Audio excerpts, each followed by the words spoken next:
So today, we're just going to talk about the basics. What is an observational study? What is an experiment? What's the difference between the two?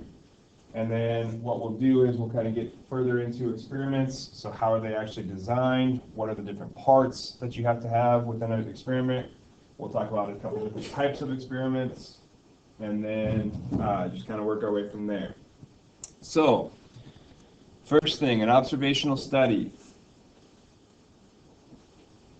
So an observational study is any study based on data with no manipulation of the factors.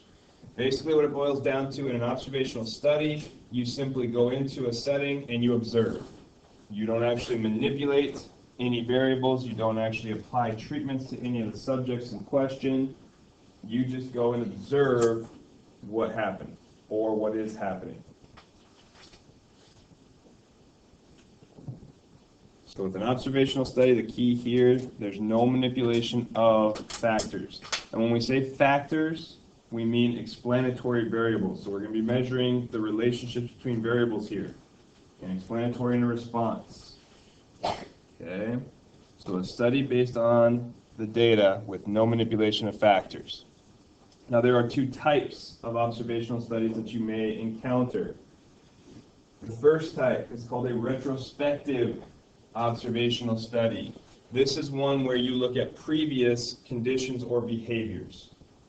So basically you go in and you take information from somewhere else and you use it for your particular study. So you're not observing things as they happen, you're observing things that have already happened. That's retrospective. It's like you're looking back at the past events. The second type of observational study is called a prospective observational study. This is where you actually go into a setting and you observe things as they occur. So you're looking at current and possibly future conditions or behaviors that you're studying.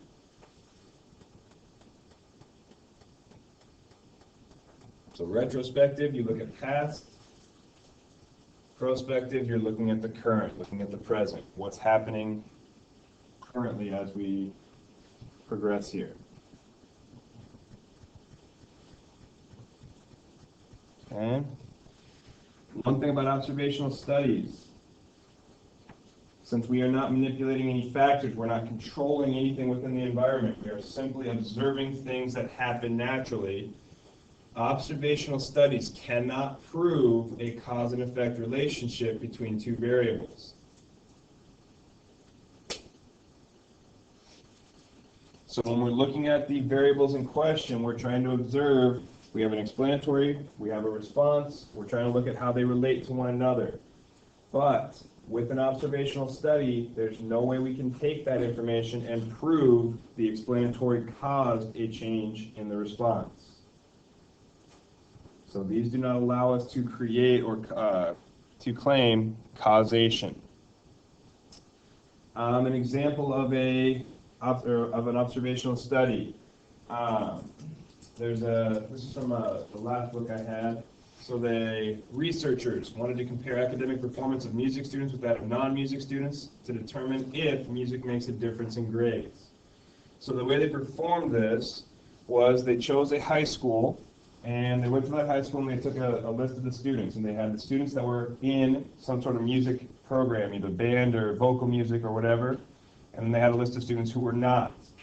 And what they did was they just took those students from each list and they looked at their grade point average, so they looked at their GPAs. And what they noticed was students that had music, so students who were enrolled in some form of music or took music during their high school career, had much higher GPAs than those who didn't. Okay? So in that observational study, what would have been our explanatory variable? What would be our response? What were we looking at the relationship between? Well, taking whether you took it or not, so that's one variable. So music and grade point average, right? GPA. So what they noticed was, and between the two of those, which one would be the explanatory? The way they set it up. Music. Whether they had music or not would be the explanatory variable. Grade point average was their response. Okay? So what they found was a very high correlation, a very strong relationship between music and higher GPAs. Now, does that mean that if you take music in high school, you are going to get better grades overall? Not necessarily. That would be a cause and effect relationship. Why can we not assume cause and effect here?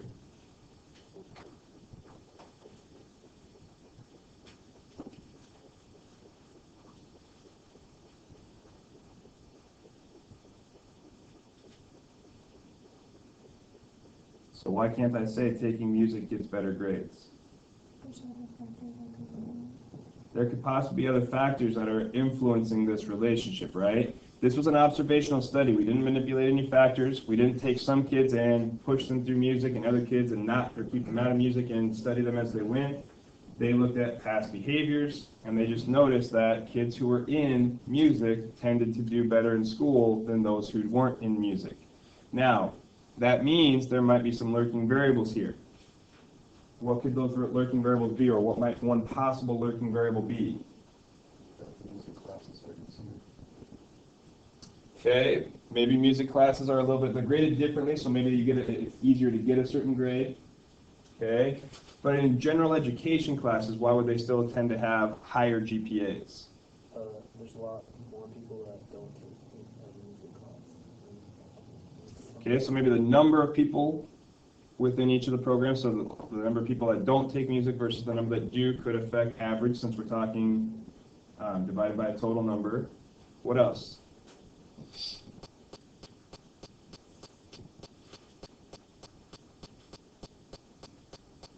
That's a pretty big one.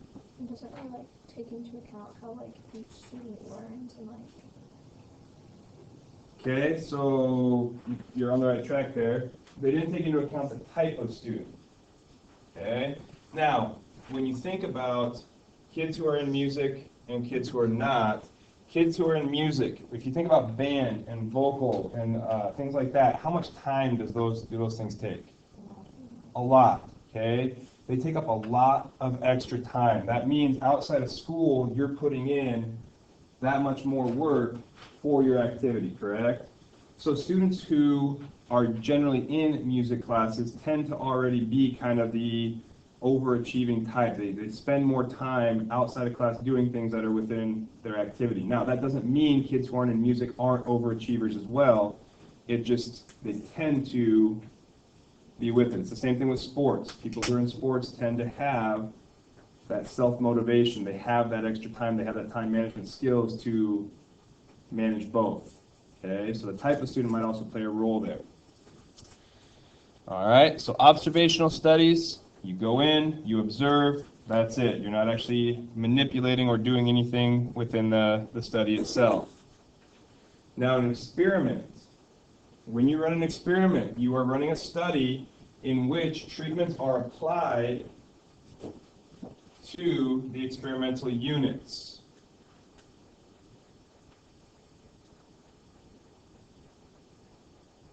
So in an observational study, you simply go in and observe. In an experiment, you are actually going to be imposing certain settings on your experimental units, whether they be human subjects, whether they be animals, plants, whatever it might be that you're experimenting on. So in an experiment, you have a lot more control of what's going on in the studied environment. Okay? Now, some definitions that go along with experiments here. When we say experimental units, we are talking about the individuals in the study. So if you're asked to identify what the experimental units in an experiment are, they're just asking you to state what was being experimented on. Was it a group of people? Was it a group of animals? Was it a group of plants? Was it some sort of technology? So what were they actually experimenting on? Okay. Now, with experimental units, if they are human experimental units, we actually call them subjects. So who are the subjects of the experiment when we're talking about human experimental units?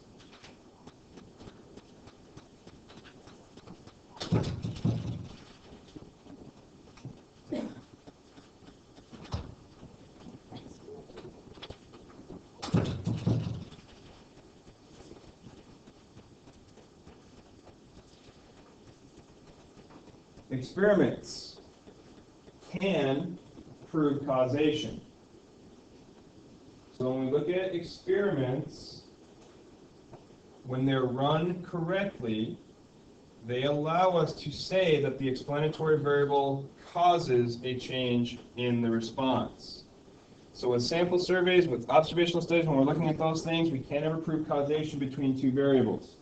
But if we run an experiment and we do it correctly, we should be able to determine if the explanatory does in fact cause a change in the response. Okay? So the big thing here between an observational study and experiment, an observational study, you are not manipulating or imposing any sort of treatment. You simply go in and observe. In an experiment, you are going to manipulate the different explanatory variables that you're looking at. You're going to impose treatments on the subjects or the experimental units, and then gather your information from those results. Okay? Now, in an experiment, these are a little more complicated than observational studies because now we are actually the ones controlling the environment within the experiment itself. So there are some different components we have to be able to identify and work with when we're working experiments here. So the first one is called the factor or factors. These are the explanatory variables. Now notice, there's the possibility that we have multiple explanatory variables. One of the benefits of experiments is that we can look at multiple factors at once and how they relate within the study. So we don't have to look at just simply one variable and how it relates to another. We can look at how a couple different variables relate to a response variable. So there might be more than one factor, more than one explanatory variable that we happen to be dealing with in the problem. So one of the things you have to be able to do is look through the scenario and decide, what are my factors? What would be my explanatory variables in this particular setting? Then there are called what we call levels. So what are the different values that the factors can take on?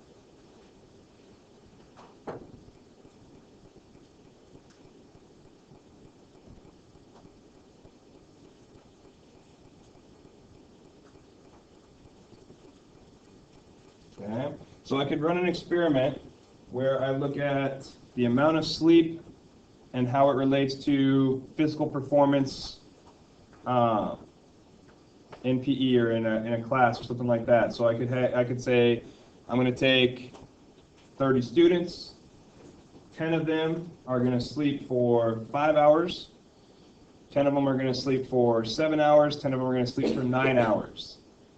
And then I'm going to have them perform some sort of physical test the next morning and see how they relate to one another, how their response variables measure up. So if I was looking at that, my factor, my explanatory variable would have been what? The amount of sleep. So the variable is the amount of sleep I'm giving them. The levels would be the values that I actually chose for my explanatory variable. So what were my levels for the amount of sleep that I allowed? 5 hours, 7 hours, 9 hours, right?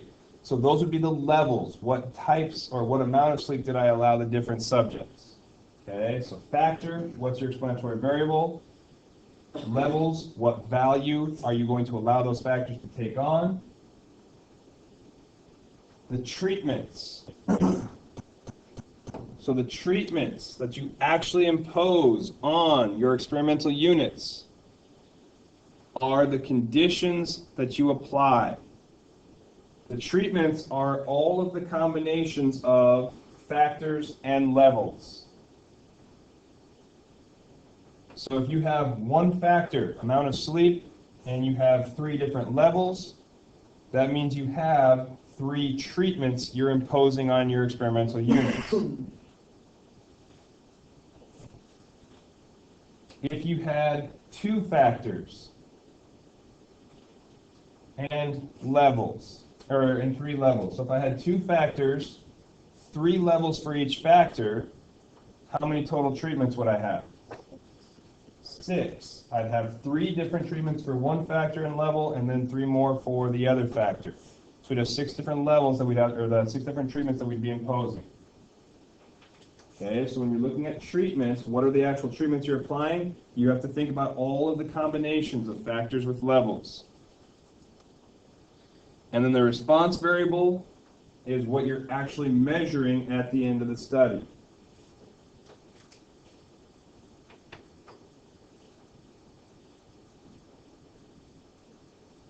Okay, so in my experiment, I let the students sleep for 5 hours, 7 hours, 9 hours. Let's say my physical performance tests that they take are the number of push-ups they can do in a row. So my response variable would be the number of push-ups the students were able to do that next day. So I'd look at how many push-ups each student could do, compare among the different treatment groups. So how did the kids that slept 5 hours do? How did the kids that do 7? How did the kids that did 9? And how does it relate? Does that make sense? Okay. So let's look at a couple examples here. So we can work on identifying the different parts of the study. So when we're looking at an experiment, we said researchers experiment about the absorption of a drug. 25 people are given a dose and checked 30 minutes later. Okay? So basically, they took 25 people, they gave them a dose of medication, and then 30 minutes later, they checked to see how much of that drug was still in their system. So how fast did their bodies absorb this particular drug? Is everyone okay with that?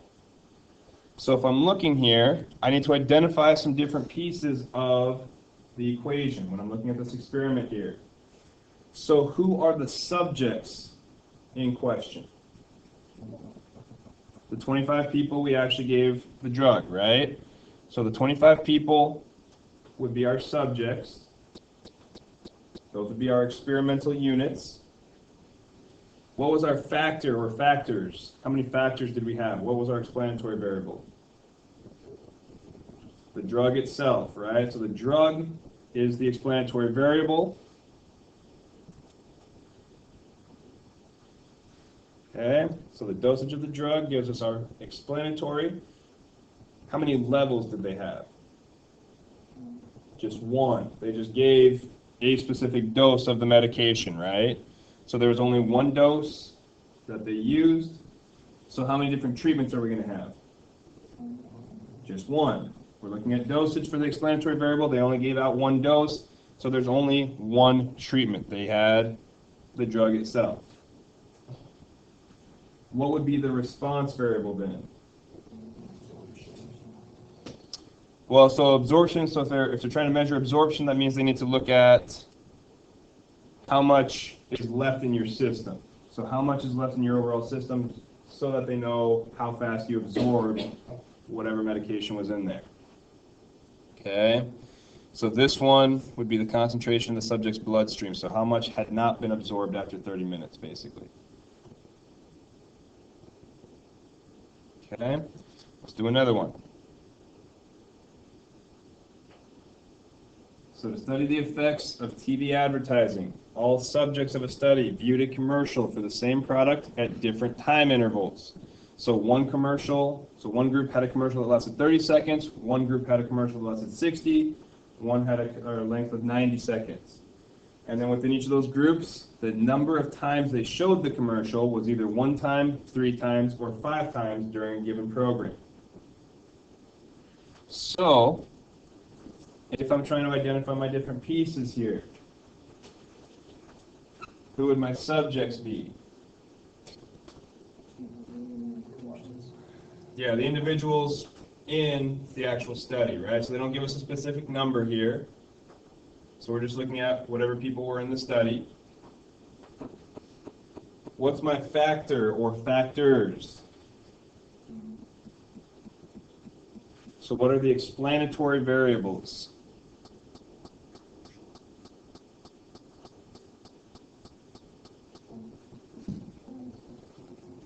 What about the commercials? Time intervals. The length of the commercial would be 1, right? So one of the things that we changed or manipulated was the length of the commercial. What else did we manipulate? How many times they saw the commercial during the given program, right?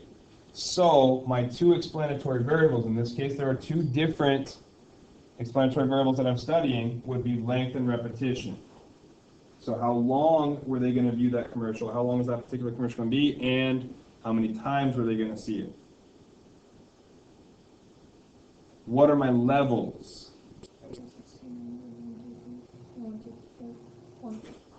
All right, so for length, so for factor number 1, length, we had 3 different levels, 30 seconds, 60 seconds, 90 seconds. For factor number 2, which was repetition, we had 1 time, 3 times, or 5 times. Okay, so when we look at the levels, each of my 2 factors had 3 levels involved.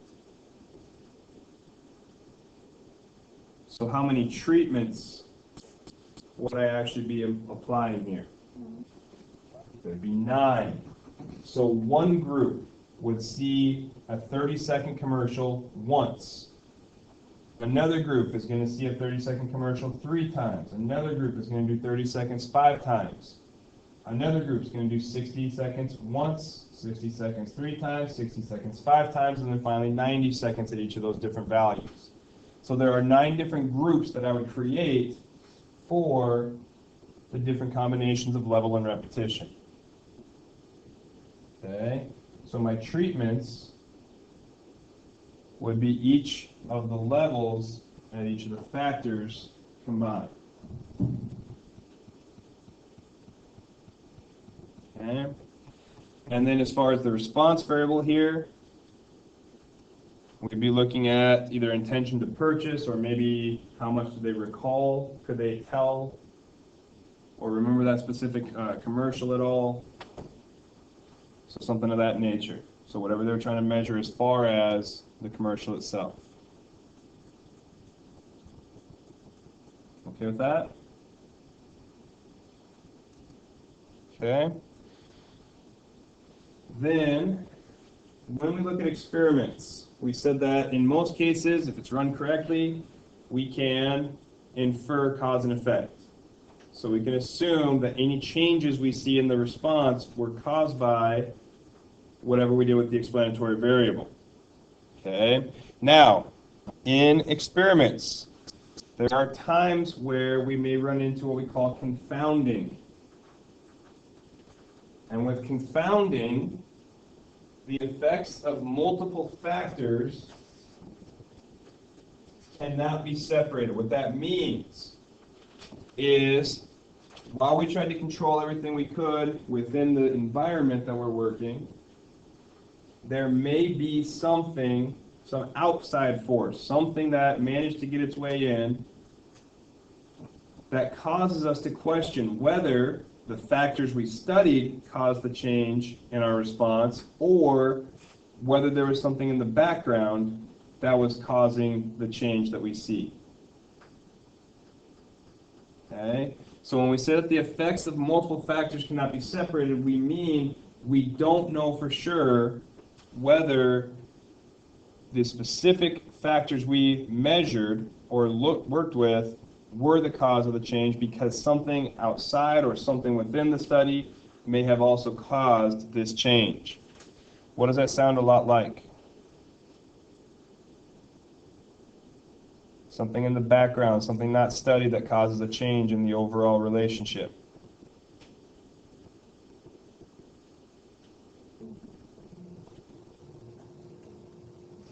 What? Say it. Lurking variables. Okay? So confounding is essentially a fancy term for lurking variables. Experiments are specialized studies, so they have specialized terminology. So when they ask about confounding, really what they're asking for is, are there any lurking variables that may be affecting the results of the study? Is there something maybe in the background that we didn't account for that could drive the relationship we see? Okay? So an example, a drug manufacturer tests a new cold medicine with 200 volunteer subjects, 100 men and 100 women. The men receive the drug and the women do not. At the end of the test period, the men report fewer colds. So based on this study, could we say that the cold medicine does its job?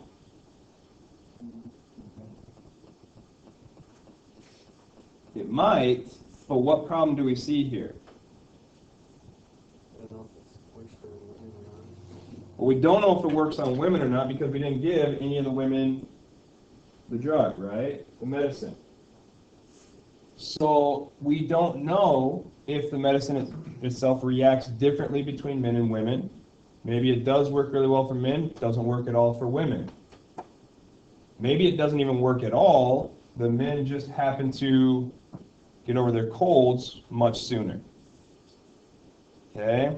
So in this case, the fact that we didn't split up with both men and women within the groups, so both men and women receive the drug, both men and women don't, we don't know if the change that we see is because of the cold medicine itself or some other factor that might be different between men and women themselves.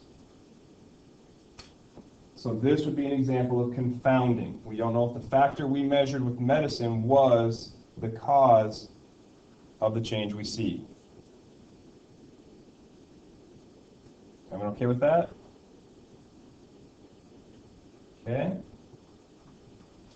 Last thing, and this is one that we mentioned right now. It's going to be something that we talk more and more about as we progress through the different topics here. But there's this idea of what we call statistically significant.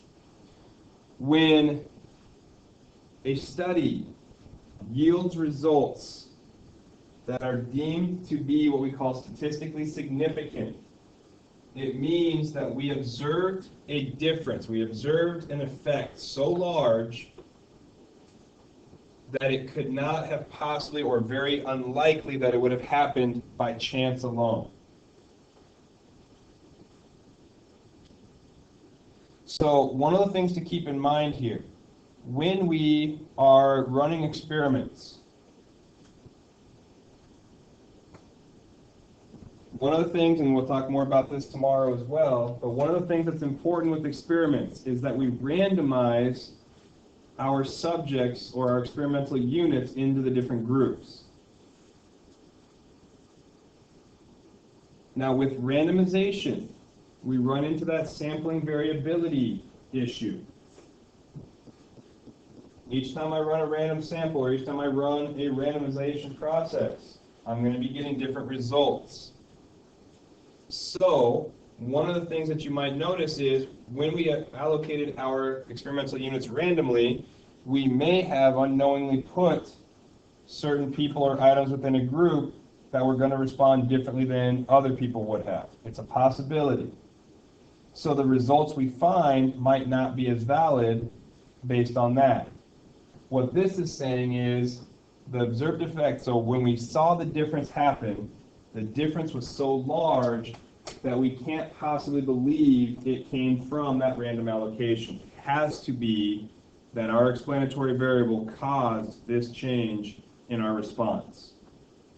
So it's saying there's no way we see this difference by chance alone. Our explanatory variable had to have been the cause of the change. So when we see statistically significant, we can automatically imply causation. So this is not the same as correlation. They're not saying that there's a very high correlation between the two.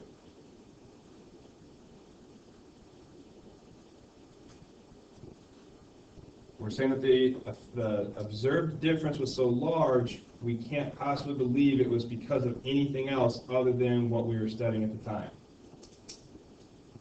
So that's one time where you can definitely imply causation from the results of your study. Okay? And we'll talk more about that as we go, because it's going to keep popping up over and over here. So, here's your assignment.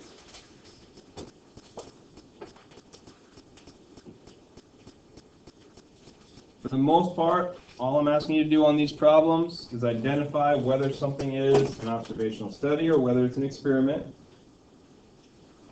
And then you're going to have some problems, I think 51 through 56. Those are all, here's an experiment, identify the experimental units, identify the factors, the levels, the treatments, and things like that. So take a scenario and be able to report all of the different pieces of the experiment. Okay.